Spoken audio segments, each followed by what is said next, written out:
احتجاج و ہنگامہ آرائی، حکومت کا انسداد فسادات فورس تشکیل دینے کا فیصلہ۔ وزیر اعظم کی زیر صدارت اسلام آباد میں 24 نومبر کو ہونے والے دھرنے میں فسادات کی تحقیقات کے لیے تشکیل کردہ ٹاسک فورس کا اجلاس ہوا، جس میں وزراء اور اعلیٰ افسران نے شرکت کی۔ اجلاس میں وزیر اعظم کو بتایا گیا ہے کہ موقع واردات سے اسلحہ، کارتوس کے خول اور دیگر شواہد اکٹھے کیے جا چکے ہیں، جبکہ تمام شواہد فورینزک کے لیے بھیجے جائیں گے۔ بریفنگ میں مزید بتایا گیا ہے کہ موقع واردات پر موجود فسادیوں کی شناخت کا عمل بھی تیزی سے مکمل کیا جا رہا ہے اور شناخت کے بعد تمام فسادیوں کو عدالتوں میں پیش کیا جائے گا۔ اجلاس میں گفتگو کرتے ہوئے وزیر اعظم نے کہا کہ ملک میں انتشار پھیلانے والوں کے خلاف قانونی کارروائی پر پیش رفت کا ہفتہ وار جائزہ لیا جائے گا۔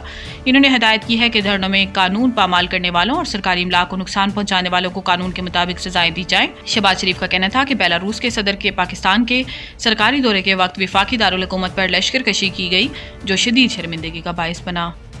مسلح افواج قوم کی حمایت کے ساتھ تمام خطرات سے نمٹنے کی صلاحیت رکھتی ہے۔ آرمی چیف پاک فوج کے شعبہ تعلقات عامہ ISPR کے مطابق army chief general Asim Munir نے نارووال اور سیالکوٹ میں فیلڈ ٹریننگ مشقوں کا معائنہ کیا، جہاں آرمی چیف کی آمد پر کور کمانڈر گجرانوالہ اور inspector general of training and evaluation نے ان کا استقبال کیا۔ ISPR کے مطابق آرمی چیف کو مشق کے مقصد اور انعقاد کے بارے میں جامع بریفنگ دی گئی، جبکہ مشقوں کا مقصد ابھرتے آپریشنل چیلنجز سے نمٹنے کے لیے پیشہ ورانہ مہارتوں اور میدان جنگ کا طریقہ کار بہتر بنانا تھا۔ ISPR کے مطابق armour infantry, mechanised infantry, artillery, air defence, army aviation, anti tank guided missile units نے مربوط فائر اور مینیور آپریشن کیے، جبکہ برقی جنگی صلاحیتوں اور معلوماتی آپریشنز کے مؤثر استعمال کا بھی مظاہرہ کیا گیا۔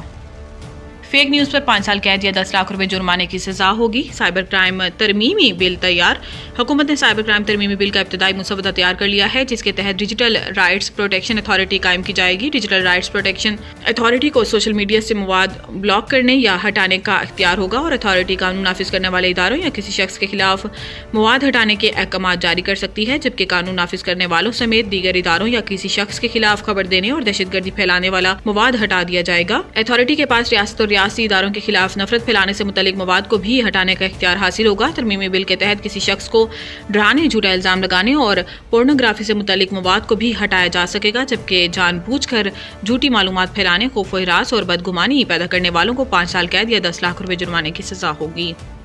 پارلیمنٹ کا اجلاس بلا کر لاپتہ افراد کا مسئلہ حل کیا جائے۔ آئینی بینچ سپریم کورٹ۔ آئینی بینچ نے لاپتہ افراد کیس میں اٹارنی جنرل، وزارت داخلہ اور دیگر فریقین کو نوٹسز جاری کرتے ہوئے تمام متعلقہ اداروں سے رپورٹس طلب کر لی۔ دوران سماعت جسٹس جمال مندوخیل نے کہا کہ میری نظر میں لاپتہ افراد کا کیس انتہائی اہم ہے۔ لاپتہ افراد کے کیسز ہائی کورٹس اور سپریم کورٹ میں چل رہے ہیں۔ لوگوں کی زندگیاں ہیں، ہزاروں لوگ لاپتہ ہیں۔ یہاں اعتزاز احسن، لطیف کھوسہ جیسے سیاستدان کھڑے ہیں۔ اس مسئلہ کا حل پارلیمنٹ نے نکالنا ہے۔ Deputy attorney general Javed Iqbal نے دلائل میں کہا کہ کابینہ میں لاپتہ افراد کا معاملہ گزشتہ روز ڈسکس ہوا ہے۔ کابینہ نے سب ذیلی کمیٹیاں بنا دی ہیں جو اپنی سفارشات کابینہ کو پیش کریں گی۔